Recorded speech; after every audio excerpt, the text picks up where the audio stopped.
Hello guys, കഴിഞ്ഞ കുറച്ച് ദിവസങ്ങളായി ഞങ്ങൾ എന്തെങ്കിലും ഒരു പുതിയ ബിസിനസ് തുടങ്ങിയാലോ എന്നുള്ളൊരു ചർച്ചയിലായിരുന്നു. അങ്ങനെ ഏറ്റവും ഒടുവിൽ ഹോട്ടൽ ബിസിനസ് തുടങ്ങാമെന്നുള്ളൊരു തീരുമാനത്തിലെത്തി. പക്ഷേ ഈ ഒരു മേഖലയെക്കുറിച്ച് ഞങ്ങൾക്ക് ആർക്കും ഒരു ഐഡിയ ഇല്ല. അപ്പോൾ ആദ്യം ഇതിനെക്കുറിച്ചൊന്ന് പഠിക്കണം. അതിനുവേണ്ടി ഞങ്ങൾ നാട്ടിലുള്ള ഒരുവിധം എല്ലാ ഹോട്ടലുകളിലും കയറി അവിടുത്തെ വെറൈറ്റി ഫുഡൊക്കെ ഒന്ന് ട്രൈ ചെയ്ത് അവിടെയുള്ള ആൾക്കാരൊക്കെ സംസാരിച്ച് ഇതിനെക്കുറിച്ച് കൂടുതൽ മനസ്സിലാക്കാൻ ഞങ്ങൾ ശ്രമിച്ചുകൊണ്ടിരുന്നു.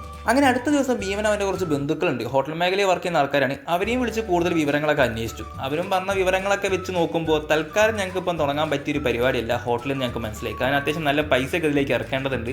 ഞങ്ങളുടെ കയ്യിലാണെങ്കിൽ ഇപ്പോൾ അത്ര വലിയ എമൗണ്ട് ഒന്നും ഇല്ല. അതുകൊണ്ട് തൽക്കാലത്തേക്ക് ഞങ്ങൾ ഈ സ്വപ്നം കൂടെ നീട്ടി വെക്കാമെന്ന് കരുതി. സത്യം പറഞ്ഞാൽ എല്ലാവർക്കും ഭയങ്കര വിഷമമായിരുന്നു, കാരണം അത്ര ആഗ്രഹിച്ചൊരു പരിപാടിയാണ്.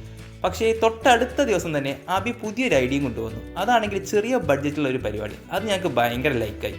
അതെന്താണെന്നും അതിനെക്കുറിച്ചുള്ള കൂടുതൽ വിവരങ്ങളൊക്കെ ഞങ്ങൾ അടുത്ത വീഡിയോയിൽ വിശദമായിട്ട് പറയാം.